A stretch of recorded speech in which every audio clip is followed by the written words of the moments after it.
Download aplikasi Tarbiyah Sunnah di handphone Anda. Tersedia di Google Play dan App Store.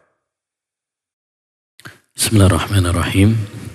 Assalamualaikum warahmatullahi wabarakatuh. Alhamdulillahirabbil alamin. Wa bihi nasta'in ala umurid dunya waddin. Wassalatu wassalamu ala asyrafil anbiya'i wal mursalin. Nabiyyina Muhammad wa ala alihi wa sahbihi ajma'in wa man ihtada bihudah wattaba atharahu ila yaumiddin, amma ba'd. Rabbi shrah li sadri wa yassir li amri wahlul 'uqdatam min lisani yafqahu qawli. Allahumma inna nas'aluka ilman nafi'a wa rizqan thayyiba wa amalan mutaqabbala. Allahumma anfa'na bima 'allamtana wa 'allimna ma yanfa'una wa zidna ilma. Ayyuhal ikhwah wal akhwat, kaum muslimin wal muslimat dimanapun berada, yang semoga senantiasa dirahmati dan diberkahi oleh Allah Subhanahu wa ta'ala. Alhamdulillah, kembali kita dipertemukan oleh Rabbuna Jalla wa Ala dalam majelis ilmu yang berbarokah di salah satu rumah dari rumah-rumah Allah Subhanahu wa ta'ala yang mulia. Mudah-mudahan derap langkah kita bernilai pahala di sisi Allah Subhanahu wa ta'ala dan mampu mengantarkan kita menuju surga Allah Subhanahu wa ta'ala. Man salaka tariqan yaltamisu fihi ilman sahhalallahu lahu bihi tariqan ilal jannah. Kata Nabi alaihi salatu wassalam, barang siapa yang menempuh perjalanan dalam rangka menuntut ilmu agama, maka Allah Subhanahu wa ta'ala akan memudahkan baginya jalan menuju surga. Ayyuhal ikhwah wal akhwat rahimani wa rahimakumullah. Insyaallah ta'ala kita akan melanjutkan kajian kita pada pembahasan 40 hadis seputar kesucian hati. Dan ini insyaallah ta'ala adalah bagian terakhir dari pembahasan kitab ini. Mudah-mudahan kita bisa menghatamkannya. Kita telah sampai pada hadis yang ke-33, yaitu tentang bangkrut dengan ghibah dan menodai kehormatan manusia. Bismillahirrahmanirrahim. An Anas bin Malik radhiyallahu anhu qala. Dari sahabat Anas bin Malik. Anas bin Malik adalah seorang sahabat Nabi alaihi salatu wassalam yang juga merupakan pelayan Nabi. Kunyahnya Abu Hamzah, dan beliau termasuk 7 sahabat yang banyak meriwayatkan hadis. Sering kita sampaikan ada 7 sahabat yang paling banyak meriwayatkan hadis. Yang pertama, sahabat Abu Hurairah radhiyallahu an. Yang kedua, sahabat Abdullah bin Umar bin Khattab. Kemudian yang ketiga, Abdullah bin Abbas radhiyallahu anhuma. Kemudian yang keempat, Ibunda Aisyah binti Abi Bakar As-Siddiq. Kemudian yang kelima, Anas bin Malik. Anas bin Malik ini yang menjadi pembahasan kita. Kemudian yang keenam, sahabat Jabir bin Abdullah. Dan yang ketujuh, sahabat Abu Sa'id Al-Khudri. Semoga Allah meridhai mereka semuanya. Dan Anas bin Malik, dia adalah sahabat yang didoakan oleh Nabi alaihi salatu wassalam dengan doa yang sangat istimewa, yang menunjukkan keistimewaannya. Nabi pernah bersabda mendoakan Anas bin Malik, Allahumma barik malahu wa waladahu wa atil umrahu. Ya Allah, berkahilah, perbanyaklah hartanya. Makanya Anas bin Malik di saat yang lainnya panen kebun kurma setahun cuma sekali, beliau bisa 2 kali. Diberkahi hartanya. Wa atil wa aksir, ya, waladahu, perbanyak anaknya. Ya, banyak anak ini nikmat dari Allah Subhanahu wa ta'ala. Ya, disebutkan bahwasanya anak beliau, cucu beliau, cicit beliau, saat beliau belum meninggal dunia saja udah lebih dari 100. Dan ya, panjangkan umurnya.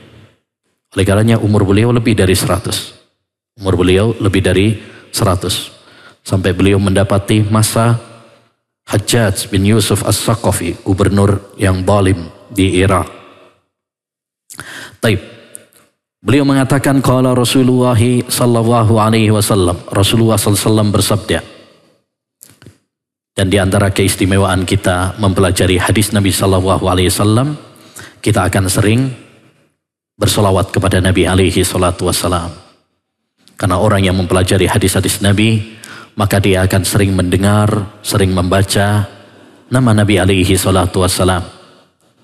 Ya, sehingga kita dianjurkan untuk bersolawat sebagai pahala bagi kita, sebagai tabungan akhirat kita. Nabi bersabda, "Man shalla alayya wahidan, sallallahu alaihi asyra." Siapa yang bersolawat kepada saya sekali, maka Allah akan bersolawat kepadanya 10 kali lipat. Bahkan dalam riwayat Nasai ada tambahan, Allah akan mengangkat 10 derajat untuknya. Dan Allah subhanahu wa ta'ala akan mengampuni 10 dosanya. Dan Nabi alaihi salatu wassalam juga bersabda, "Inna min aqrabikum ilayya majlisan yaumal qiyamah aksarukum salatan alayya." Orang yang paling dekat tempat duduknya di surga dengan saya besok pada hari kiamat adalah orang yang paling banyak bersolawat di antara kalian. Maka salah satu kiat agar kita bisa bersanding dengan Nabi di surga, menjadi tetangga Nabi di surga, adalah dengan memperbanyak solawat. Ya, dan orang yang paling banyak bersolawat adalah ahlul hadis. Karena mereka sering mempelajari hadis-hadis Nabi, sering mendengar, sering membaca. Oleh karenanya ini menjadi motivasi dan semangat bagi kita untuk ngaji ilmu agama, hadir dalam majelis-majelis ilmu yang dibacakan di dalamnya ayat-ayat Quran dan hadis-hadis Nabi Sallallahu Alaihi Wasallam. Karena inilah majelis-majelis akhirat yang bisa mengingatkan kita kepada akhirat, yang bisa mengingatkan kita kepada kematian. Majelis-majelis yang bisa meningkatkan iman, ketakwaan, amal saleh. Bukan majelis-majelis yang hanya mengingatkan kita kepada dunia. Rasulullah SAW bersabda, "Lamma urija bi marartu bi qaumin lahum adfarun min nuhas." Tatkala aku dinaikkan saat Isra Mi'raj, kita tahu salah satu mukjizat Nabi alaihi salatu wassalam adalah peristiwa besar yang diabadikan dalam Al-Quran, yaitu peristiwa Isra dan Mi'raj. Isra artinya perjalanan malam yang dilakukan oleh Nabi dari Masjidil Haram ke Masjidil Aqsa, Palestina. Semoga Allah SWT menjaga Palestina, dan semoga Allah menjaga Masjidil Aqsa dan menolong saudara-saudara kita di Palestina. Amin ya Rabbal Alamin. Adapun Mi'raj, Mi'raj itu artinya Nabi dinaikkan dari Baitul Maqdis ke langit yang 7 untuk mendapatkan wahyu, dekat dengan Allah Subhanahu wa taala, mendapatkan wahyu kewajiban salat. Tatkala aku dinaikkan saat Isra Mi'raj, yakni dinaikkan ke langit, aku melewati sekelompok orang yang memiliki kuku-kuku dari tembaga. Jadi mereka memiliki kuku yang panjang, tapi kukunya bukan kuku biasa kayak di dunia ini, tapi kukunya terbuat dari tembaga. Yahmashuna wujuhahum wasudurahum. Mereka mencakar wajah dan dada-dada mereka dengan kuku mereka sendiri. Kukunya bukan sembarangan kuku, tapi kuku yang terbuat dari tembaga. Mereka cakar wajah mereka sendiri. Mereka cakar dada mereka sendiri. Fakultu, lalu aku bertanya, yakni kepada Jibril. Man haula'i ya Jibril? Siapa mereka ini wahai Jibril? Kok aneh orang mencakar wajahnya sendiri dan mencakar dadanya sendiri. Dan kukunya terbuat dari tembaga, bukan kuku biasa. Faqala, maka Jibril menjawab, haula alladzina ya'kuluna luhuman nas wa yaqauna fi a'radihim. Jibril menjawab, mereka adalah orang yang memakan daging manusia. Yang dimaksud makan daging manusia di sini yakni ghibah, Ya, bukan makan daging beneran. Taib. Dan menodai kehormatan orang lain. Hadis ini diriwayatkan Abu Dawud, Ahmad, dan disahihkan oleh Syekhul Albani rahimahullahu ta'ala. Hadis ini ayyul ikhwah berisi apa? Ancaman dari perbuatan ghibah. Apa itu ghibah? Ya, ghibah definisi para ulama, dzikrul aib bidzuhril ghaib. Kata para ulama, dzikrul aib bidzuhril ghaib. Menyebutkan aib saudara kita dari kejauhan, maksudnya tidak di depannya, tapi di belakang. Menyebutkan aib saudara kita, ya, di belakangnya. Maksudnya di belakangnya, bukan di hadapan dia. Orangnya nggak ada.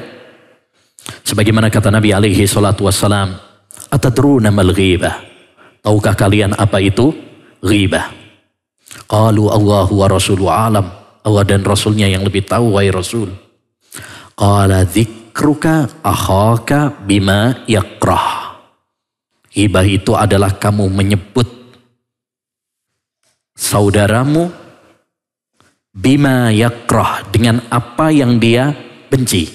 Artinya dia nggak senang kalau hal itu diceritakan, dijadikan bahan omongan, entah itu agamanya, entah itu dunianya, ya, entah itu badannya, hartanya, keluarganya, pakaiannya.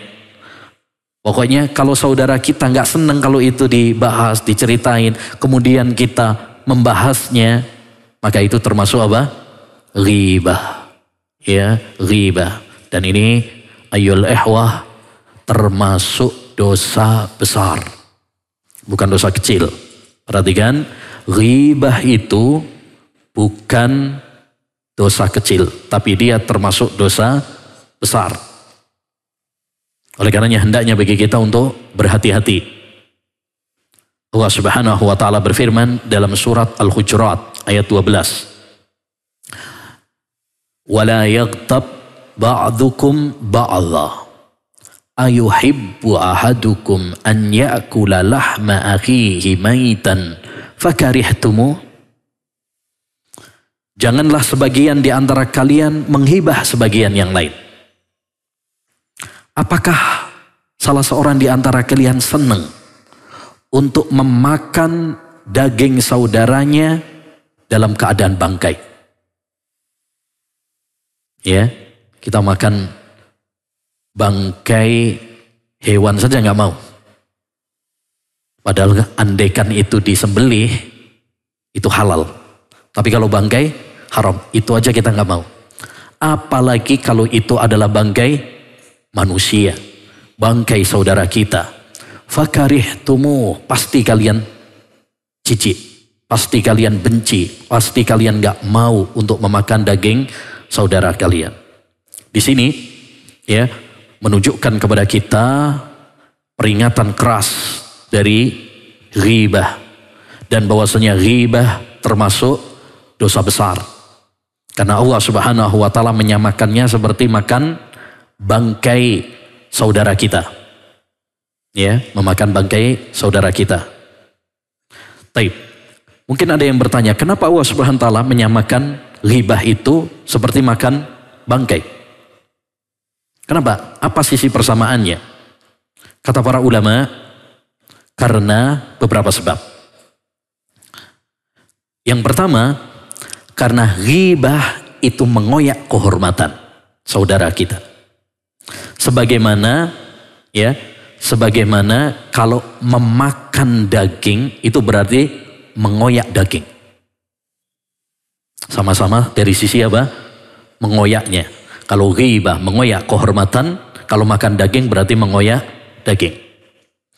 Tapi yang kedua, ya, yang kedua, dalam ayat yang mulia ini Allah Subhanahu wa taala menjadikan dagingnya daging manusia, bukan daging hewan. Karena itu lebih menjijikkan. Kita aja kalau makan bangkai hewan itu udah jijik. Apalagi kalau bangkainya manusia. Hanya orang-orang yang tidak waras yang memakan ya daging manusia. Kayak dulu di Indonesia ada Sumanto ya. Ya, dulu. Itu hanya orang-orang yang tidak waras. Ya, karena fitrah manusia jijik untuk makan bangkai, apalagi itu bangkai manusia. Yang ketiga, sisi persamaannya. Kenapa Allah SWT menjadikan ghibah itu sama seperti makan bangkai? Karena orang yang kalau kita menghibah, ngomongin, ngegosipin saudara kita, namanya ghibah itu kan orangnya nggak ada di depan. Dia lagi nggak ada, nggak bisa membela diri. Begitu juga orang yang makan bangkai, namanya udah bangkai, dia nggak bisa membela diri. Antum kalau misalkan mau makan ayam yang masih hidup, mungkin ayamnya bisa kabur. Ya, tapi kalau sudah jadi bangkai, kalau sudah mati, dia nggak bisa membela diri. Begitu juga orang yang kita ghibah. Orang yang kita ghibah itu nggak ada di depan kita. Kita menodai kehormatannya, padahal dia tidak ada di depan kita. Dia nggak bisa membela diri. Dari situlah, ya, kemudian disamakan atau diperumpamaan ghibah itu seperti makan bangkai saudara kita. Dan ghibah walaupun dia termasuk dosa besar, tapi dosa itu bertingkat-tingkat. Semakin tinggi kedudukan dan derajat orang yang kita ghibah, maka dosanya pun semakin besar. Ghibah kepada para ulama, ghibah kepada para umara, tidak sama dosanya seperti ghibah orang biasa. Ya, kalau kita ghibah kepada para ulama, mencela para ulama, ya tentu itu tidak sama seperti kalau kita menghibah orang biasa. Ghibah kepada para pemimpin tentu dosanya tidak sama seperti kalau menghibah orang biasa. Jadi ingat, ghibah walaupun dia dosa besar secara umum, tapi dosa itu bertingkat-tingkat. Seperti zina misalkan, zina itu dosa besar. Tapi zina itu pun bertingkat-tingkat. Kalau ada orang yang berzina, naudzubillah misalkan, dia berzina di bulan Ramadan, tidak sama seperti kalau berzinanya di bulan yang lain. Kalau ada orang yang berzina dengan kerabat atau tetangganya, tentu tidak sama seperti orang yang berzina dengan orang asing. Kalau ada orang yang berzina, waliyadzubillah, di masjid misalkan, ya, tidak sama seperti orang yang berzina di hotel. Kalau ada orang yang berzina di Mekah dan Madinah, tentu tidak sama kalau di tempat yang lain. Jadi dosa itu bertingkat-tingkat. Walaupun dia secara umum sudah dosa besar, tapi semuanya bertingkat-tingkat dari sisi tempat, dari sisi waktu, dari sisi kepada siapa dia bermaksiat. Ya, nah, taib. Dan ghibah ayyul ihwah terjadi karena beberapa sebab. Ya, kenapa sih orang itu hobi ghibah? Bahkan kadang sarapannya pagi-pagi sudah ghibah. Ya, apalagi di zaman sekarang, ghibah di media sosial, infotainment dan sebagainya. Ini banyak sekali. Ya, kita harus waspada dari ghibatainment ini. Ya. Taib. Apa penyebab ghibah? Banyak. Di antaranya adalah karena lemahnya rasa takut kepada Allah Subhanahu wa taala. Orang kalau sudah tidak punya takut kepada Allah Subhanahu wa taala, maka dia akan mudah terjerumus di dalam dosa karena tidak punya wara', tidak punya kehati-hatian. Yang kedua, sebab yang kedua adalah hasad. Orang kalau sudah nggak suka, hasad, dengki, maka dia akan ngomongin orang yang dia benci. Kalau ada orang yang membahas orang yang kita benci, wah, kita semakin senang. Bahkan mungkin kita ngomporin. Nah itu, hasad. Yang ketiga, bergaul dengan orang-orang yang rusak. Makanya ini hati-hati nih. Ya, teman itu memiliki pengaruh yang sangat besar. Kalau antum bergaul dengan orang-orang yang soleh, yang tidak suka ghibah, ketika antum ghibah, antum diingatkan malah. Ya, antum akan diingatkan. Tapi kalau antum salah teman, ya, mungkin antum akan terbawa arus pertemanan tersebut. Ya, teman-teman antum ghibah, antum diam saja, mungkin disangkanya apa? Membela. Ya, oleh karenanya cari teman yang baik dan hindari teman-teman yang rusak. Yang keempat, ya, hanya karena kesenangan. Ada orang itu cuma senang-senang aja. Bahas aib orang lain itu hanya sekedar untuk kesenangan. Jadi dia terasa nikmat, ada kepuasan tersendiri kalau membahas aib orang lain. Waliyadzubillah. Oleh karenanya, ayyuhal ikhwah, sibukkan diri kita dengan hal-hal yang bermanfaat. Sibukkan diri kita memperbaiki kekurangan kita dan aib kita sebelum kita membahas aib orang lain. Sahabat Ibnu Abbas pernah mengatakan, "Idza aradta an tadhkura ya uyuba ahik fadhkur uyuba nafsik." Kalau kamu ingin mengungkap aib saudaramu, maka ingatlah aib dirimu sendiri. Jangan sampai aib saudara kita yang kecil sekalipun kita bongkar, kita bahas, tapi aib kita sendiri yang begitu banyak, begitu besar, kita lupa, kita lalai. Seperti kata peribahasa apa? Gajah di seberang lautan, ya, semut di seberang lautan kelihatan. Gajah di pelupuk mata nggak kelihatan. Ya, ini maksudnya ungkapan untuk orang-orang yang kadang sibuk dengan aib orang lain tapi lupa terhadap aib dirinya sendiri. Taib. Terakhir pembahasan tentang ghibah adalah ghibah yang diperbolehkan. Jadi hukum asal ghibah adalah haram. Hukum asal ghibah adalah haram. Hanya saja ada beberapa keadaan yang diperbolehkan. Jadi ada ghibah itu yang diperbolehkan. Ini pengecualian dari hukum asal. Dan ingat, adanya pengecualian itu tidak merubah keadaan. Maksudnya tidak merubah hukum. Hukum tetap ghibah itu hukum asalnya apa? Haram. Tapi ya ada beberapa pengecualian. Ya, yaitu ada 6. Yang terkumpul dalam bait yang disebutkan oleh para ulama, al-qadhu laysa bihi batin fi sittatin mutadhallimin wa mu'arrifin wa muhadziri wa limudhirin fisqan wa mustaftin wa man talabal i'anata fi izalati munkari. Ghibah itu diperbolehkan dalam 6 keadaan. Yang pertama, mutadhallim, orang yang terzolimi. Kalau ada orang yang terzolimi, kemudian dia lapor ke pihak yang berwajib, misalkan ke polisi kalau sekarang, saya terzolimi, saya diancam, saya dibeginikan dan begitu kan. Itu kan berarti menyebutkan aib. Tidak mengapa, karena antum terzolimi. Itu pun curhatnya atau mengadunya kepada yang punya wewenang. Jangan mengadu kepada orang yang nggak punya wewenang, nggak menyelesaikan masalah. Yang kedua, wa mu'arrifin. Mu'arrifin itu artinya untuk memperkenalkan. Contoh, maaf ya, misalkan kalau antum bilang, misalkan ada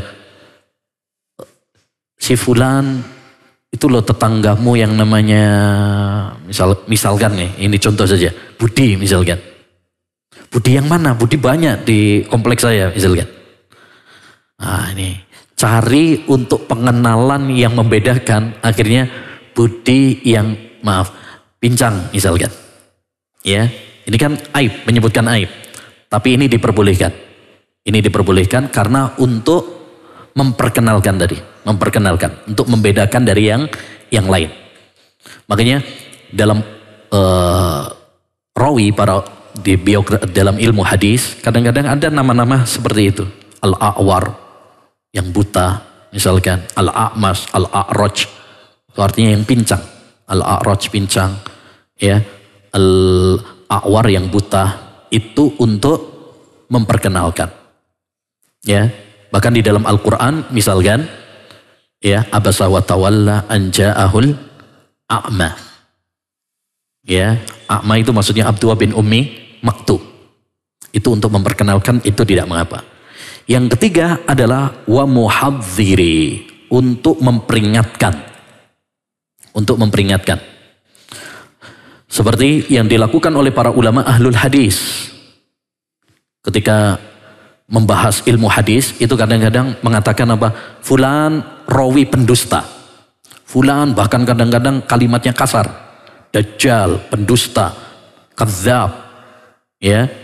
Itu dalam rangka untuk apa? Memilah hadis yang sahih dan hadis yang tidak sahih. Atau seperti yang dilakukan oleh para ulama untuk mengingatkan tokoh-tokoh kesesatan. Tokoh-tokoh kesesatan.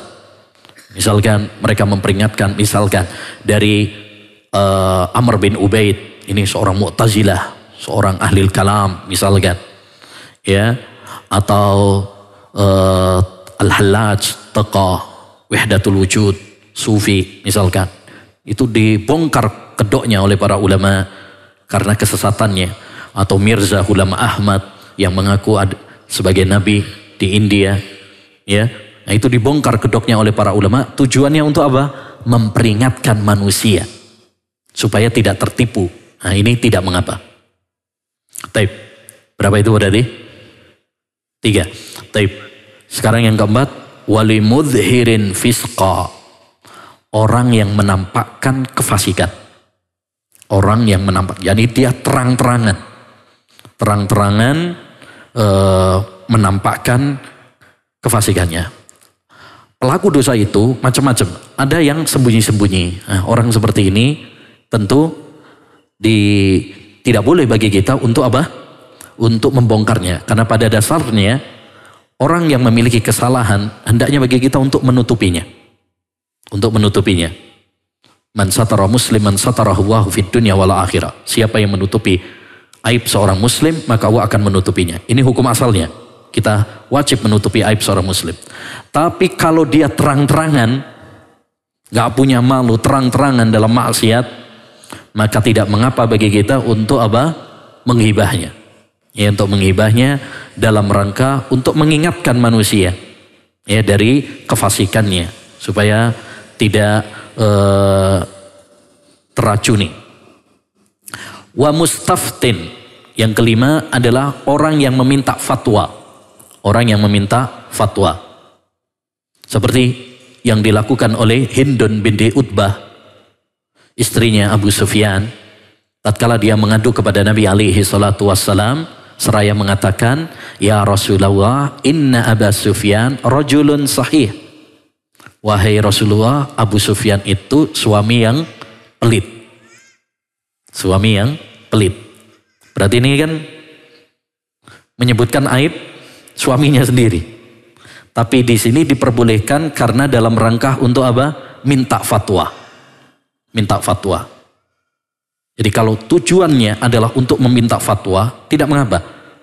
Tapi ingat, minta fatwanya kepada orang yang ahlinya. Seperti Hindun minta fatwanya kepada siapa? Rasulullah. Ya, maka boleh kalau misalkan ada seorang suami atau misalkan seorang anak atau seorang istri, ya, kemudian misalkan datang kepada salah seorang ustadz, kemudian menyampaikan permasalahan rumah tangganya, ya, istri saya begini atau anak saya begini, itu kan mengungkapkan aib. Tapi kalau tujuannya adalah untuk meminta fatwa, maka tidak mengapa. Ya, dengan syarat tadi, yaitu meminta fatwanya kepada orang yang bisa, yang terpercaya, yang bisa memberikan solusi. Ya, yang bisa memberikan solusi. Bukan nanti kepada orang yang tidak terpercaya. Karena kalau dia tidak terpercaya mungkin malah dibongkar aibnya. Ya, fulan dulu dia pernah datang kepada saya, dia. Nah, ini. Makanya harus selektif juga kepada siapa kita curhat. Kemudian ya, yang terakhir, yang keenam, waman talabal i'anata fi izalati munkari, yaitu orang yang minta bantuan untuk menghilangkan kemungkaran. Untuk menghilangkan kemungkaran. Ya. Misalkan antum gak bisa menasehati seseorang, akhirnya minta kepada ustadz atau kepada orang ya yang antum percaya bisa untuk membantu menghilangkan kemungkaran tersebut. Antum sampaikan, saya punya teman, dia punya masalah begini. Ya, tolong bantu saya untuk menghilangkan kemungkaran yang ada pada dirinya, maka ini tidak mengapa. Ya, maka ini tidak mengapa. Seperti halnya misalkan kalau kita misalkan ada orang buronan misalkan, ya buronan dicari-cari, ya tidak mengapa antum kemudian menyampaikan kepada pihak yang berwajib, ya kalau memang dia bersalah, kalau dia memang bersalah. Kecuali kalau memang dia tidak bersalah, maka ya hukum asalnya tidak boleh antum menyampaikan. Berikutnya, ayyuhal ikhwah, hadis yang ke-34, gelapnya kezaliman. An Ibni Umar radhiyallahu anhuma qala, dari sahabat Ibnu Umar, yakni Abdullah bin Umar, anaknya Umar bin Khattab, Abu Abdurrahman. Ini juga diantara 7 sahabat yang banyak meriwayatkan hadis. Dan beliau adalah salah seorang sahabat yang sangat bersemangat mengikuti sunnah Nabi alaihi salatu wassalam. Qala, beliau mengatakan, qala Rasulullah sallallahu alaihi wasallam, Rasulullah sallallahu bersabda, inna dzulma dzulumatun yaumal qiyamah. Sesungguhnya kezaliman itu adalah kegelapan-kegelapan di akhirat kelak. Tapi hadis ini menunjukkan kepada kita tentang haramnya kezaliman. Haramnya kezaliman, terlarangnya kezaliman, dan hendaknya bagi kita waspada dari perbuatan zalim. Apa itu zalim? Zalim secara bahasa meletakkan sesuatu bukan pada tempatnya. Meletakkan sesuatu bukan pada tempatnya. Dan dijelaskan oleh Syekh Muhammad bin Shalih Al-Utsaimin rahimahullahu ta'ala, zalim itu berputar pada 2 hal. Zalim itu berputar pada 2 hal. Jadi makna zalim berputar pada 2 hal. Pertama, tidak menunaikan kewajiban terhadap orang lain. Kita tidak menunaikan kewajiban kepada orang lain, itu namanya zalim. Contoh, kita punya hutang. Kewajiban orang yang bayar hutang itu adalah bayar, melunasi hutangnya. Kok kemudian kita nggak bayar, berarti kita zalim. Karena kita tidak menunaikan kewajiban kita. Makanya Nabi SAW mengatakan, matlul ghani zulmun. Orang yang mampu membayar hutang tapi dia menunda-nunda, maka berarti zalim. Menunda-nunda pembayaran padahal dia mampu, maka itu adalah suatu kezaliman. Yang kedua, zalim itu adalah mewajibkan kepada orang lain sesuatu yang tidak wajib baginya. Mewajibkan kepada orang lain sesuatu yang tidak wajib baginya.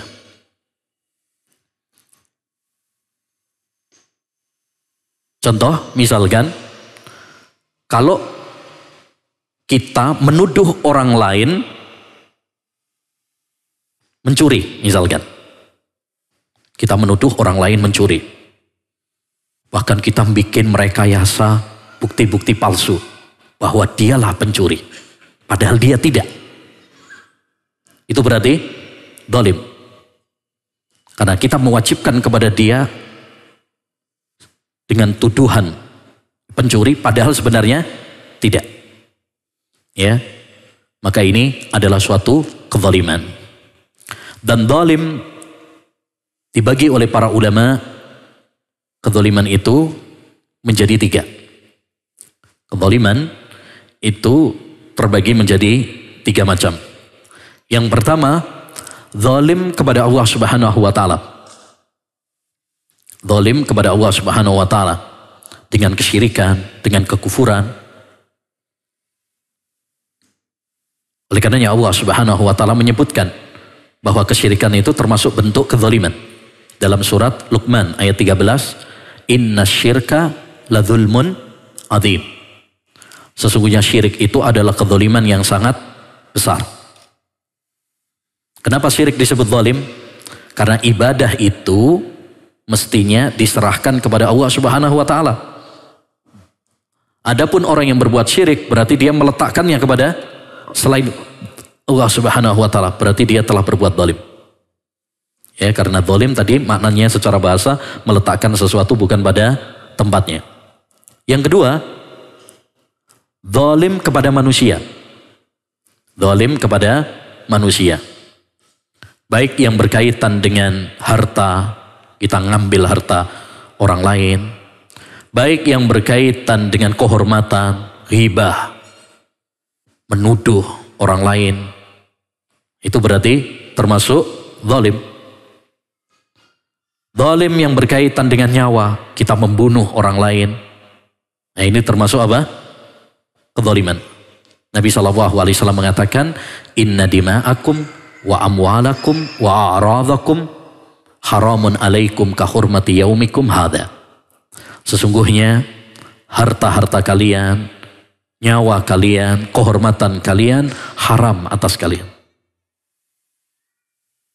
Makanya muslim yang baik yaitu yang tidak menyakiti ya saudaranya, tidak berbuat zalim kepada saudaranya, baik berkaitan dengan nyawa, harta, kehormatan dan lain sebagainya.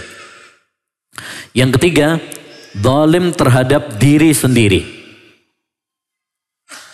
Zalim terhadap diri sendiri dengan apa? Melakukan perbuatan dosa dan maksiat kepada Allah Subhanahu wa taala. Jadi orang yang melakukan maksiat pada dasarnya adalah zalim. Zalim terhadap dirinya sendiri. Oleh karenanya, di antara doa Nabi Adam dan Hawa, Rabbana zalamna anfusana. Dia mengakui salah.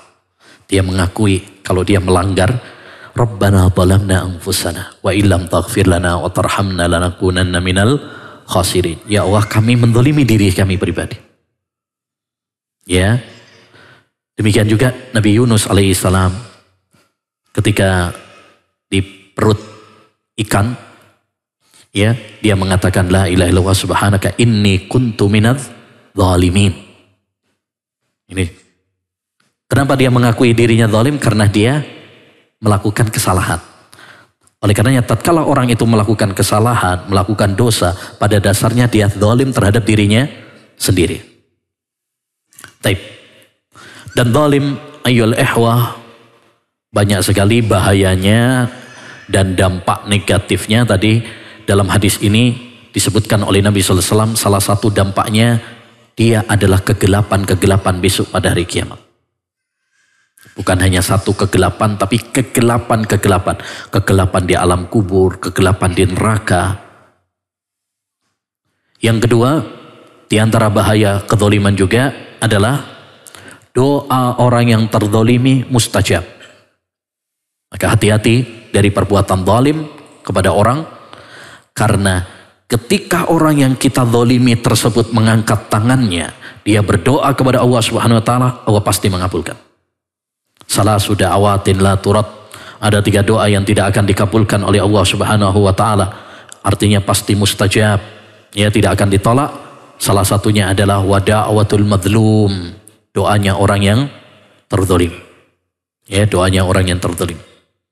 Di antara bahaya kezaliman juga, ya, akan mengurangi amal kebaikan seorang hamba besok pada hari kiamat. Makanya disebutkan di dalam hadis, atadruna manil muflis, tahukah kalian orang yang paling bangkrut itu? Siapa orang paling bangkrut itu? Ya, Para sahabat menjawab, orang yang bangkrut ya nggak punya dinar dan dirham wahai Rasulullah. Kata Nabi, bukan itu orang yang bangkrut. Orang yang bangkrut adalah orang yang ketika besok pada hari kiamat dia datang membawa pahala puasa. Dia datang membawa pahala sholat, pahala sedekah. Tapi ketika di dunia dia menzalimi, mengambil harta orang lain, dia mencela orang lain. Akhirnya apa? Diambil kebaikan-kebaikan tersebut, ditransfer, diberikan kepada orang-orang yang dia zalimi. Kalau ternyata pahalanya habis, padahal urusan belum selesai, maka dosa-dosa orang yang dia zalimi yang ditransfer kepadanya. Inilah orang-orang yang zalim. Makanya, ikhwan, hendaknya bagi kita untuk hati-hati dari perbuatan zalim. Ungkapan yang sangat menarik dan sangat bagus sebagai cambuk pengingat bagi kita dari Al-Imam Al-Munawi rahimahullahu ta'ala. Dalam kitabnya Faidul Qadir, beliau mengatakan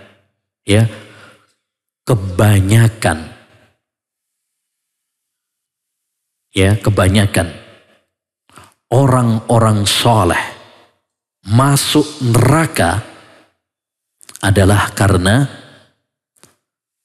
kezaliman terhadap hak manusia. Orang-orang soleh ya. Kalau orang soleh itu kan mungkin dia sholatnya rajin. Puasa Ramadan insya Allah gak ketinggalan. Mungkin juga malah dia rajin baca Quran, umroh, haji. Tapi kebanyakan orang-orang soleh yang menyebabkan mereka masuk neraka itu bukan berkaitan dengan ibadah. Kata beliau, yang paling banyak menyebabkan orang-orang soleh masuk neraka adalah kezaliman yang berkaitan dengan hak manusia. Mungkin dia suka ghibah, mencela orang. Ini yang hendaknya bagi kita untuk hati-hati. Terutama bagi kita yang udah ngaji.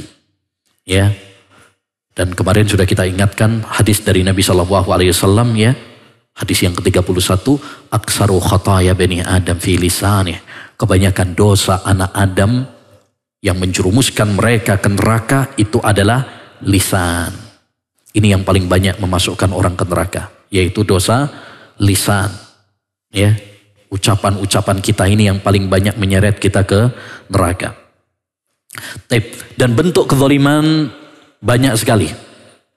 Contoh-contohnya banyak. Di antara contoh kezaliman, misalkan mengambil harta anak yatim. Ini penting terutama bagi mereka yang biasa ngurusi harta anak yatim. Kalau dititipi untuk mengurusi harta anak yatim, hati-hati. Jangan sampai kita memakan harta anak yatim dengan cara yang zalim.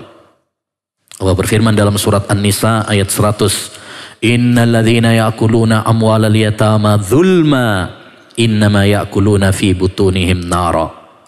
Sesungguhnya orang-orang yang memakan harta anak yatim secara zalim, maka mereka memakan bara api di perut mereka.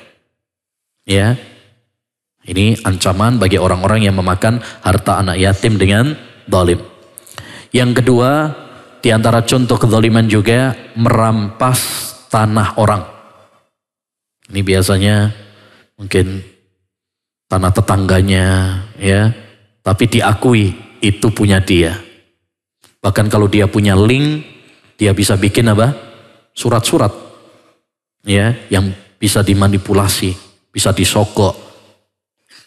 Mungkin kita bisa saja menang di pengadilan dunia, tapi kita tidak akan bisa menang di pengadilan akhirat. Nabi SAW pernah mengatakan, maniktata'a shibron minal ardi zulma tawwaqahu Allahu iyyahu yaumal qiyamah min sab'i aradhin. Barang siapa yang merampas sejengkal tanah secara zalim, maka Allah akan menimpakan tanah tersebut padanya besok pada hari kiamat sampai 7 bumi. Jadi tanah yang dia zalimi tadi nanti akan ditimpakan kepadanya sampai 7 lapis tanah. Ini juga menunjukkan kepada kita faedah penting bahwa bumi itu 7 lapis. Sebagaimana langit juga 7 tingkat. Jadi bumi juga 7 tingkat sebagaimana langit juga 7 tingkat. Ya, berdasarkan hadis ini. Taib. Yang ketiga, di antara contoh perbuatan zalim juga adalah menunda pembayaran hutang padahal mampu. Nah ini. Makanya saya ingatkan, jangan menggampangkan hutang piutang, pinjam meminjam. Kecuali kalau memang kita butuh sekali.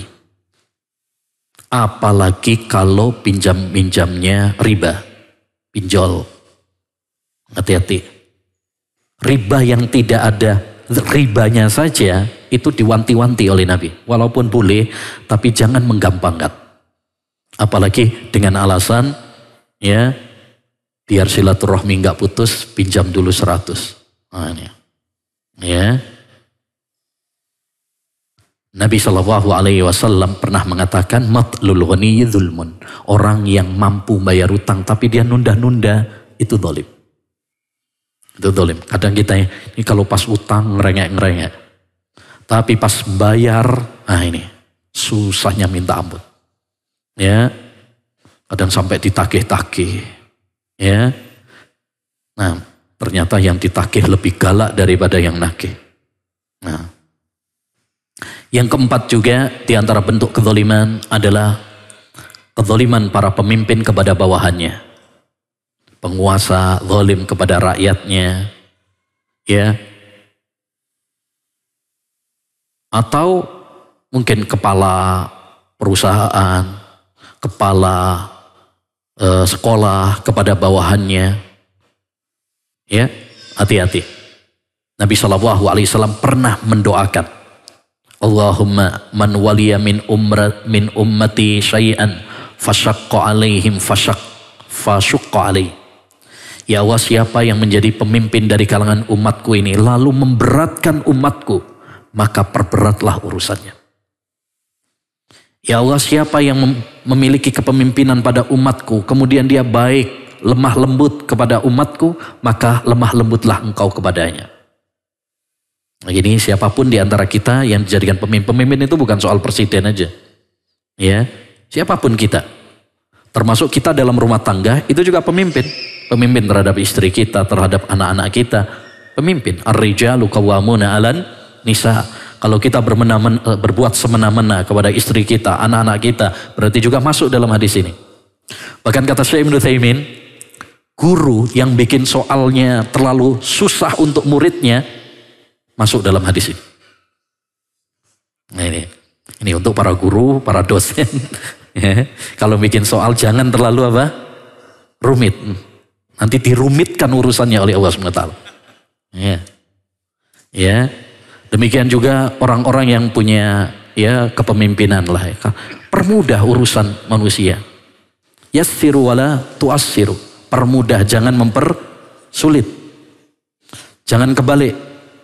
Kalau bisa mudah, kenapa? Kenapa dipersulit? Kalau bisa sulit, kenapa dipermudah? Nah, seakan-akan kita sekarang seperti itu. Kalau bisa sulit, kenapa dipermudah? Harusnya kita mempermudah. Termasuk kezaliman juga adalah ini khusus ini nih, yaitu tidak adil kepada istri. Ini maksudnya yang punya lebih dari satu istri. Ya, kalau dia tidak adil, berbuat zalim kepada istrinya, maka dia ini juga termasuk perbuatan zalim. Nabi pernah mengatakan, man kanat lahu imra'atan, siapa yang memiliki 2 istri atau lebih, famala ila ihdahuma, lalu dia condong kepada salah satunya. Ya, mentang-mentang ada yang baru, yang lama dilupain. Nah, zalim. Apa kata Nabi? Jaa yaumal qiyamah wa syikkuhu ma'il. Besok pada hari kiamat dia datang dalam keadaan miring. Jadi kalau besok pada hari kiamat lihat orang kok miring, nah ini berarti dia gak adil sama istri-istrinya. Ya, makanya untuk Ya, poligami itu walaupun dalam syariat Islam boleh, tapi ya siapa yang mau berpoligami harus siap dan harus mampu untuk apa? Adil. Harus mampu untuk adil. Harus memiliki jiwa yang sabar juga.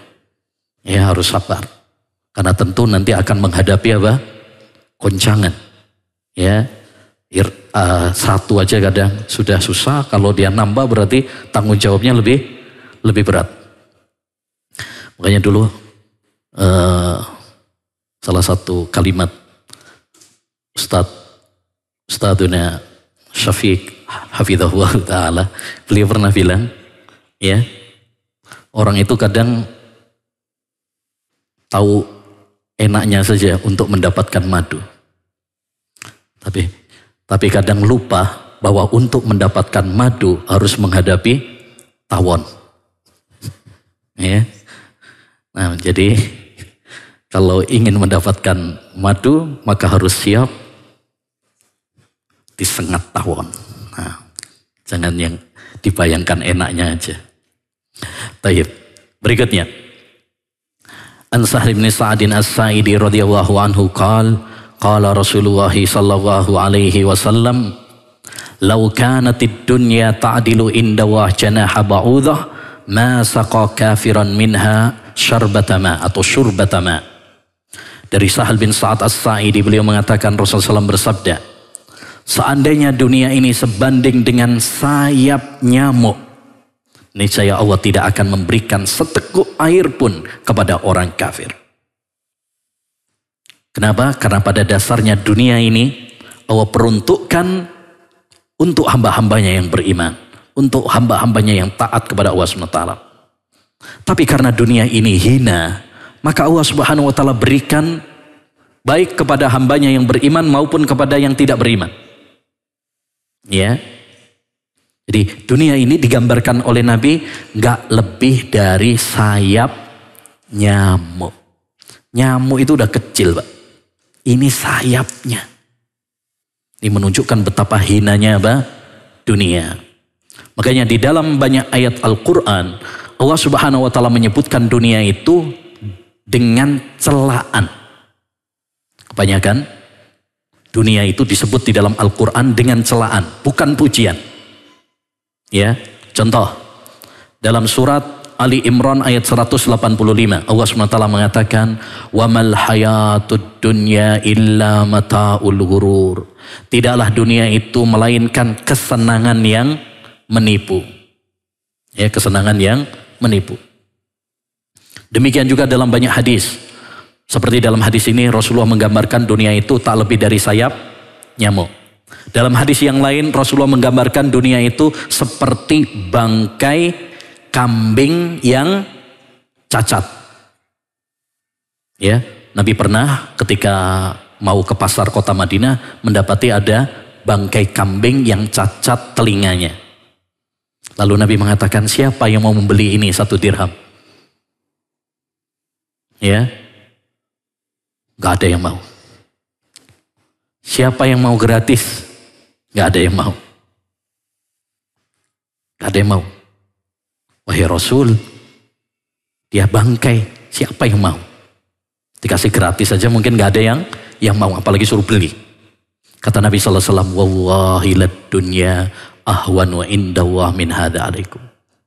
Demi Allah, dunia itu di mata Allah SWT lebih hina daripada bangkai ini di mata kalian. Ya, oleh karenanya Hasan Al-Basri rahimahullah pernah mengatakan, kalau kalian ingin tahu hakikat dunia di sisi Allah SWT, maka pergilah ke tong sampah. Ya, pergilah ke tempat sampah. Lihatlah, itulah perumpamaan dunia di sisi Allah Subhanahu wa taala. Oleh karenanya ma'asyiral muslimin, supaya kita tidak tertipu dengan dunia ini, maka hendaknya bagi kita mengingat 2 hal. Mengingat 2 hal. Sebagaimana kata Imam Ibnul Qayyim. Pertama, ingatlah bahwa dunia ini hina. Ingatlah bahwa dunia ini adalah hina. Gak lebih dari sayap nyamuk, gak lebih dari bangkai kambing yang cacat. Bahkan dalam sebuah hadis juga Rasulullah menggambarkan dunia itu seperti apa? Makanan yang kita makan. Seenak dan selezat apapun makanan yang kita makan, pikirkan, toh nanti jadinya juga apa? Jadinya apa, Pak? Jadinya kotoran. Seenak apapun makanan yang kita makan, toh nanti jadinya kotoran yang kita buang. Begitulah dunia. Kita udah mati-matian mencarinya, nanti akan kita tinggalkan. Yang kedua, yang harus kita ingat supaya kita tidak tertipu dengan dunia adalah bahwa kenikmatan di akhirat, kenikmatan di surga jauh lebih baik, lebih kekal, lebih indah daripada dunia dan isinya.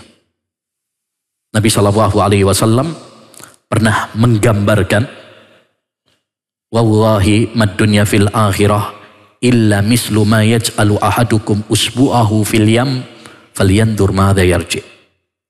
Demi Allah, tidaklah dunia dibandingkan dengan kenikmatan di akhirat, kenikmatan di surga, kecuali seperti seorang yang mencelupkan jarinya ke laut, kemudian dia menariknya.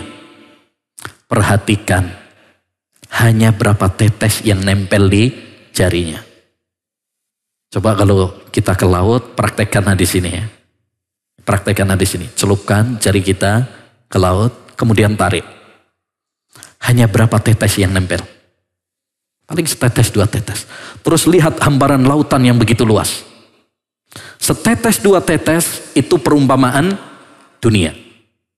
Hamparan lautan yang begitu luas itu perumpamaan kenikmatan di surga Allah Subhanahu wa Ta'ala. Maka orang yang cerdas adalah orang yang tidak tertipu dengan setetes dua tetes tadi.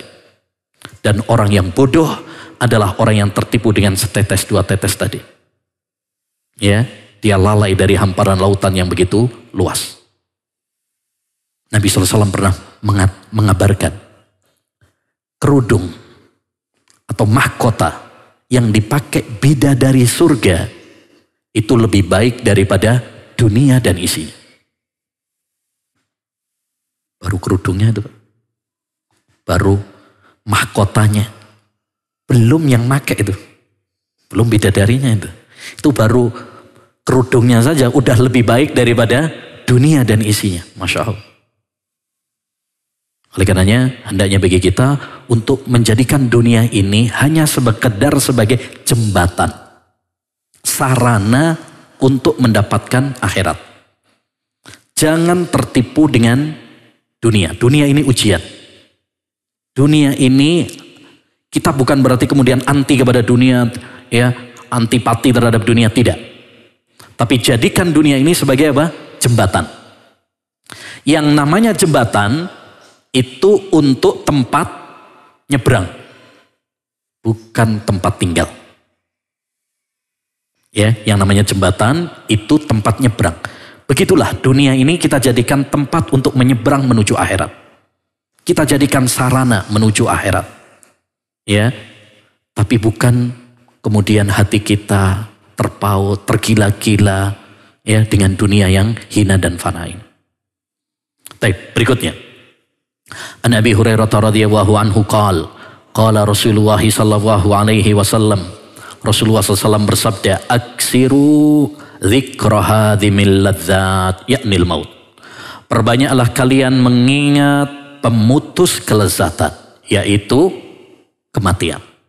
Hadis ini menunjukkan kepada kita anjuran untuk sering-sering ingat mati. Sering-sering ingat mati. Dan perhatikan dalam hadis ini, seringlah, bukan cuma ingat. Kalau ingat kan berarti cuma sekali dua kali. Ini sering-seringlah. Berarti kita perlu sering-sering mengulang-ulang pembahasan tentang akhirat, pembahasan tentang kematian, ya, supaya tidak tertipu dengan dunia ini. Kenapa?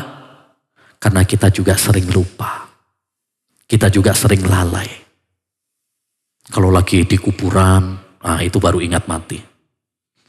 Kalau lagi dibahas di pengajian tentang kematian, mungkin kita tersentuh. Tapi belum selesai doa subhanakallahumma bihamdika, kadang-kadang udah lupa lagi.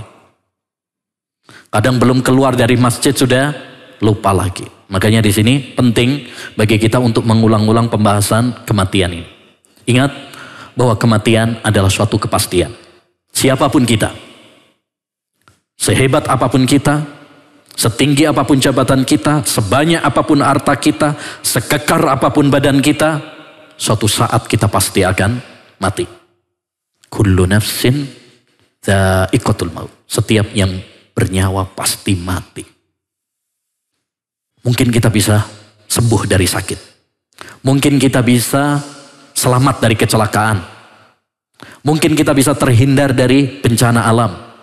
Tapi kita tidak akan bisa menghindar dari malaikat maut yang ditugaskan mencabut nyawa kita. Ainama takunu yudrikkumul maut walau kuntum fi burujim musyayyada. Dimanapun kalian berada, kematian pasti menghampiri kalian, walaupun kalian berada di benteng yang paling kokoh. Oleh karenanya hendaknya bagi kita sering-sering mengingat kematian. Karena dengan mengingat kematian, kita akan mendapatkan 3 faedah.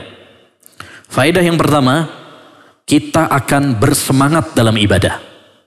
Kita akan termotivasi. Karena merasa bahwa bekal kita masih sedikit. Kita akan berusaha memperbaiki kualitas ibadah kita. Yang kedua, kita akan segera bertaubat. Nggak nunda-nunda. Nanti, entar. Mumpung sekarang masih muda. Ya, diseneng-senengin. Tobatnya nanti kalau pas sudah tua saja. Padahal siapa yang jamin bahwa umur kita sampai tua?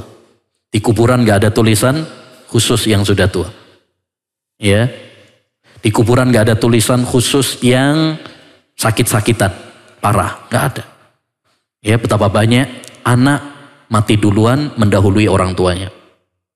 Betapa banyak anak muda, gagah, ya, keluar dengan sepeda motor ninja, pulang tinggal nama. Ya, maka jangan tertipu. Jangan tertipu. Banyak orang yang tertipu. Ya, apalagi itu yang biasa ada yang bilang itu apa? Kecil di manja, muda foya, ya, tua kaya raya, mati masuk surga. Enak ya. Baik, yang ketiga, qanaah. Orang kalau dia sering ingat akhirat, maka dia akan qanaah dengan rizki yang telah Allah SWT berikan kepadanya. Dia akan menjadi hamba-hamba yang bersyukur. Dia tidak tamak, tidak rakus, tidak tergila-gila mengejar dunia ini. Karena orang kalau mengejar dunia, gak ada finishnya, Pak. Perlombaan yang gak ada finishnya itu lomba mengejar dunia. Baik. Bagaimana caranya supaya kita ingat mati? 1, hadiri majelis-majelis ilmu yang mengingatkan kita kepada kampung akhirat, mengingatkan kita tentang dunia, mengingatkan kita bahwa dunia itu fana, mengingatkan kita tentang surga neraka. Penting. Bukan kajian-kajian politik ya, tapi kajian-kajian ilmu, kajian-kajian akhirat, kajian-kajian Al-Quran dan Sunnah yang bisa melembutkan hati kita. Yang kedua, membaca Al-Quran dan membaca hadis. Karena Al-Quran banyak berbicara tentang akhirat, bukan berbicara dunia. Yang ketiga, ziarah kubur. Ziarah kubur. Makanya Nabi mengatakan, dulu aku melarang kalian ziarah kubur, sekarang ziarahlah. Karena ziarah kubur itu bisa mengingatkan kalian ke akhirat, kepada kematian. Kita sadar, sekarang kita menyolati tetangga kita, suatu saat kita yang bakalan disolati. Sekarang kita mengantar jenazah sahabat kita, suatu saat kita yang bakal diantar. Sekarang kita menguburkan, suatu saat kitalah yang bakal dikubur. Itu harus selalu. Makanya dulu para salaf, apabila mereka ziarah kubur, mengantar, itu banyak yang nangis. Gak kayak sekarang. Ziarah kubur, kadang cengengesan, ya, kadang tertawa, terbahak-bahak. Ini karena hati kita hati yang keras. Ya, nah, yang hadis yang ke-37 an Ibni Mas'udin radhiyallahu anhu qala Rasulullah sallallahu Rasulullah bersabda, "Mali walid dunya, ma ana fid dunya illa qarakibin istadalla tahta syajaratin summa raha anha wa tarakaha. Apa peduliku dengan dunia? Tidaklah aku di dunia ini melainkan seperti seorang pengembara yang berteduh di bawah pohon. Kemudian dia akan pergi meninggalkan pohon tersebut. Jadi Nabi menggambarkan kita di dunia ini seperti seorang musafir. Yang namanya orang musafir, kadang kalau capek dia apa? Istirahat. Ya, cari rest area. Nanti melanjutkan perjalanannya. Begitulah gambaran kita di dunia ini. Kita di dunia ini cuma sementara, mampir aja. Ya, sebentar, nggak lama. Kita semuanya sedang menunggu giliran kapan kita dipanggil jadwal, ya, dicabut nyawanya oleh malaikat maut. Maka hadis ini adalah cambuk bagi kita semuanya agar kita selalu ingat, ya, bahwa kehidupan kita di dunia ini cuma sementara. Kampung asli kita, kampung halaman kita adalah akhirat. Oleh karenanya, kalau kita sebagai musafir, yang namanya orang musafir pasti menyiapkan bekal. Makanya hadis berikutnya, An Ibni Umar radhiyallahu anhuma annahu qala kuntu ma'a Rasulillahi sallallahu alaihi wasallam faja'ahu rajulun minal ansar fasallama 'alan nabi summa qala ya Rasulullah ayyul mu'minina afdal. Ada seorang sahabat Ansar yang mengucapkan salam kepada Nabi seraya mengatakan, siapakah orang beriman yang paling mulia? Qala ahsanuhum khuluqa, orang yang paling berakhlak. Qala fa ayyul mu'minina aqyas, siapa orang beriman yang paling cerdas? Qala aktsaruhum lil mauti dzikra, orang yang sering mengingat kematian. Wa ahsanuhum lima ba'dahu istidada, dan yang paling baik persiapannya setelah kematian. Ulaikal aqyas, merekalah orang-orang yang cerdas. Jadi orang yang cerdas, orang yang pintar menurut Nabi, bukan orang yang nilai rapotnya, ijazahnya tinggi, bukan orang yang mungkin dia juara kelas, bukan orang yang sekolahnya sampai luar negeri, bukan orang yang gelarnya mentereng, yang kadang lebih panjang daripada nama aslinya. Bukan itu. Tapi orang yang cerdas menurut Nabi adalah orang yang sering ingat kematian, sering ingat akhirat, dan dia semangat mempersiapkan bekal untuk setelah kematian. Itu orang yang paling cerdas. Walaupun mungkin dia gak lulus sekolah SD. Sebaliknya, orang yang bodoh adalah orang yang lalai dari akhirat, lalai dari kematian. Walaupun dia gelarnya tinggi, sekolahnya jauh. Oleh karenanya, hendaknya bagi kita ayyuhal ikhwah mempersiapkan bekal kita untuk akhirat. Apa bekal yang perlu kita siapkan? Satu, bekal yang paling penting tauhid. Karena ini penentu nasib kita. Apakah kita akan di surga atau di neraka. Yang kedua, bekal amal soleh. Ya, perbanyak ibadah, menjalankan ketaatan, takwa kepada Allah. Wa tazawwadu fa inna khairaz zadid taqwa. Ya,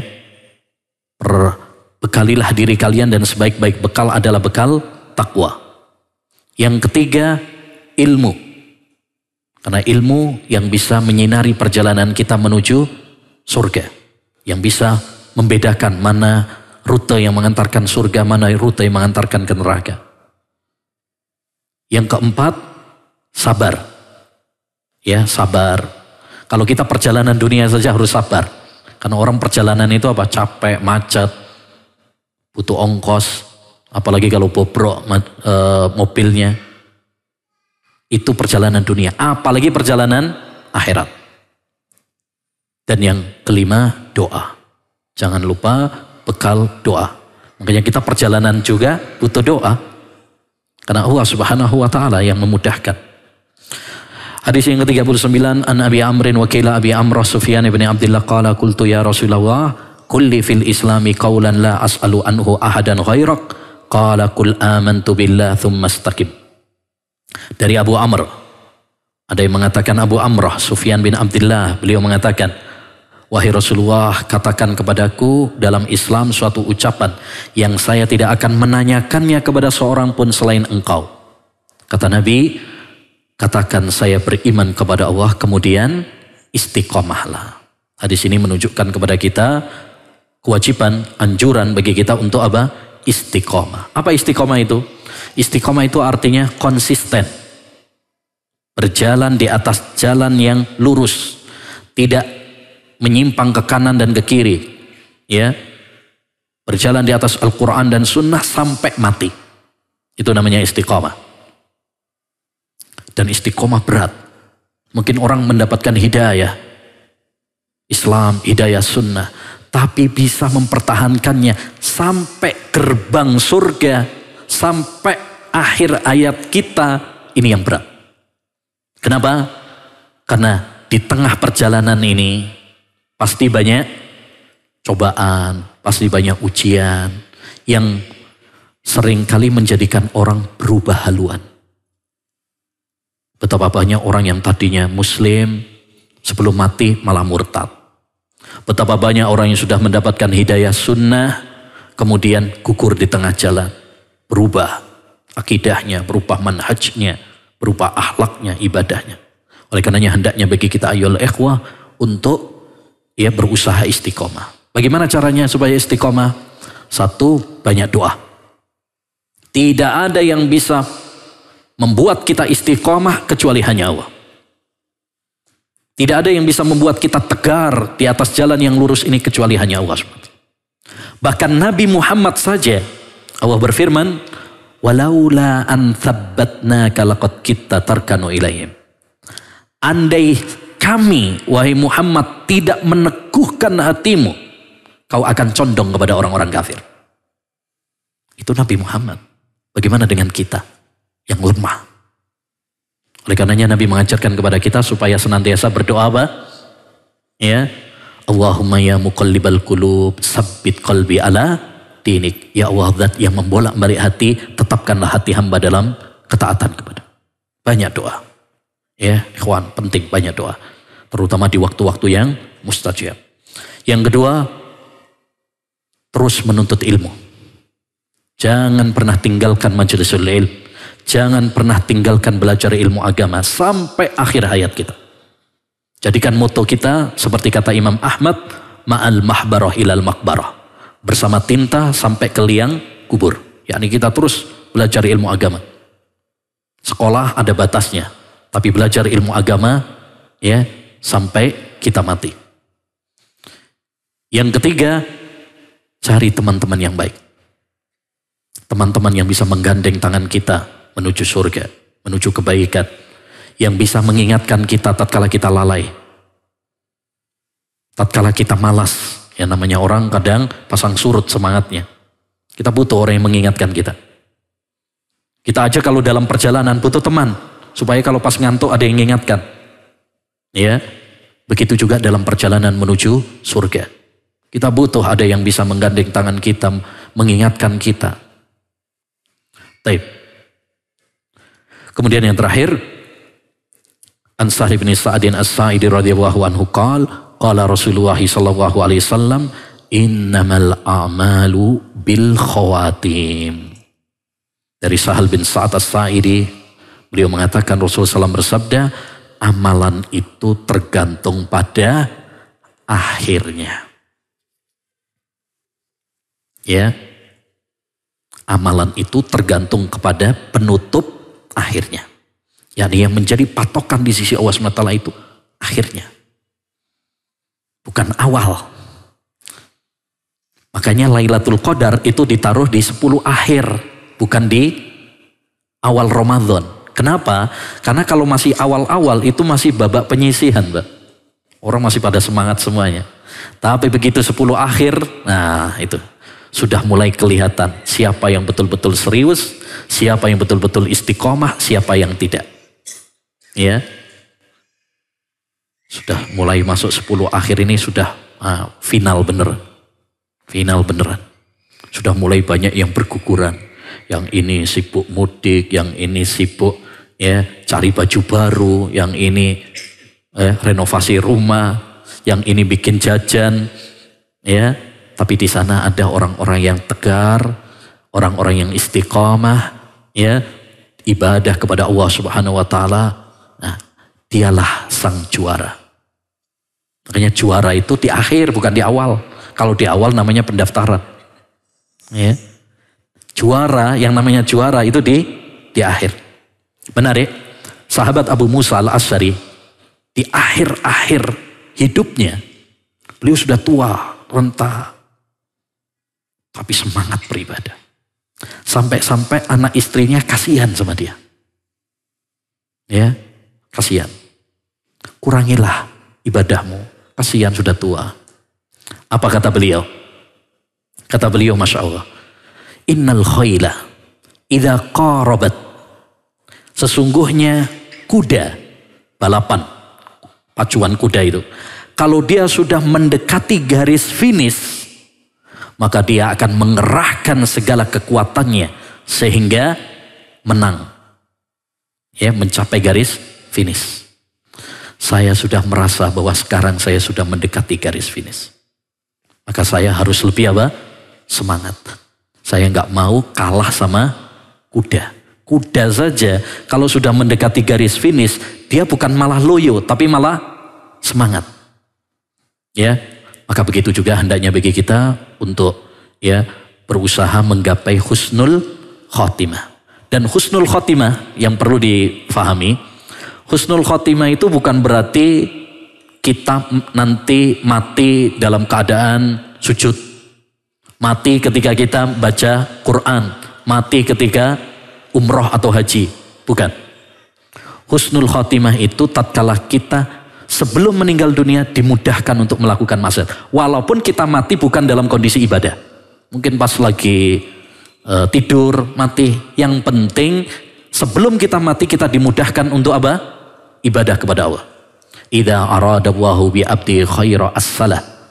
Allah itu apabila menginginkan kebaikan bagi seorang hamba, maka Allah akan memudahkan dia melakukan amal soleh sebelum mati.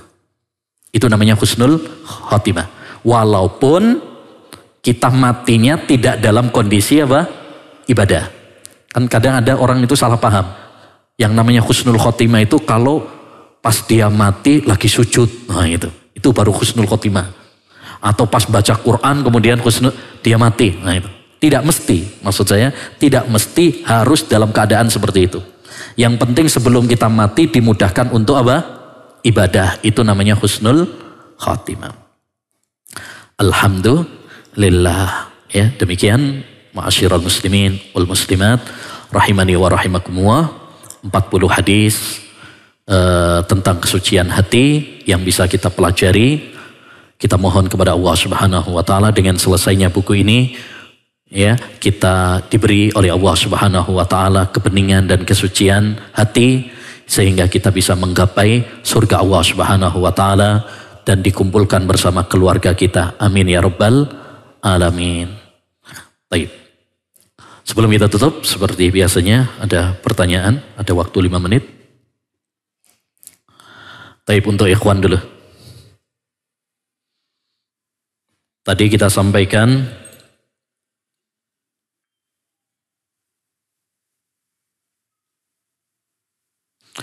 ghibah yang diperbolehkan. Siapa yang bisa? Nah.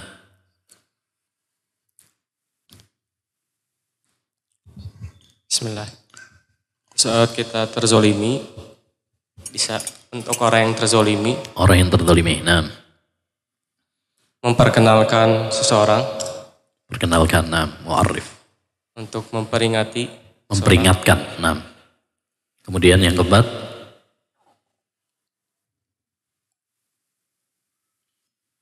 Baca nggak apa-apa.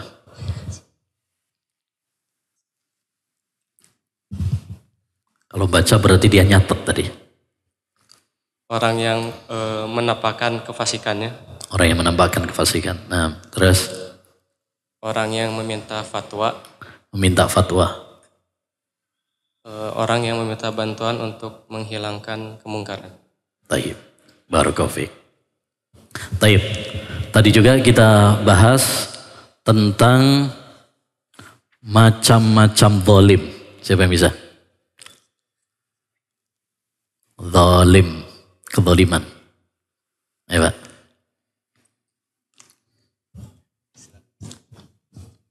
Fadhal. Mau diulang Ustaz? Mau diulang pertanyaan? Oh, diulang. Nah, tadi sudah ngangkat tangan saya kira paham. Baik. Macam-macam kezaliman. 3 macam kedoliman. Bismillah. Kepada Allah Subhanahu wa taala. Zalim kepada Allah Subhanahu wa taala dengan bentuk kesyirikan dan kekufuran. Yang kedua, kepada manusia yang mengambil harta orang lain.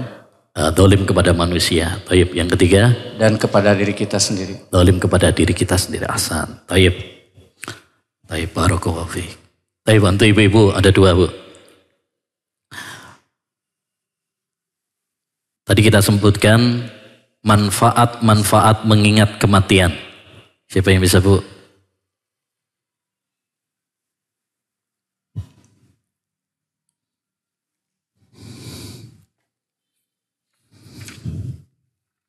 Bismillah. Ya. Bersemangat dalam ibadah. Yang kedua, bersegera untuk taubat, tidak menunda-nunda. Ya. Yang ketiga, ziarah kubur. Yang ketiga? Yang ketiga, qanaah. Qanaah. Ya, taib. Taib, satu lagi. Tadi kita sampaikan juga bekal-bekal yang perlu kita persiapkan menuju kampung akhirat, menuju Taib, Afan, ganti.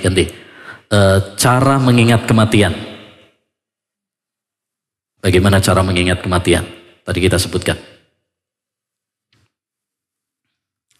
Bismillah, datangi majelis ilmu, kajian. Menghadiri majelis ilmu, Taib. Ya, lalu yang kedua, membaca Al-Quran dan hadis. Membaca Al-Quran, Taib. Yang ketiga, ziarah kubur. Ziarah kubur. Nah, Taib.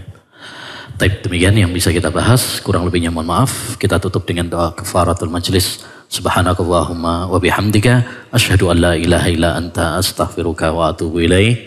Assalamualaikum warahmatullahi wabarakatuh.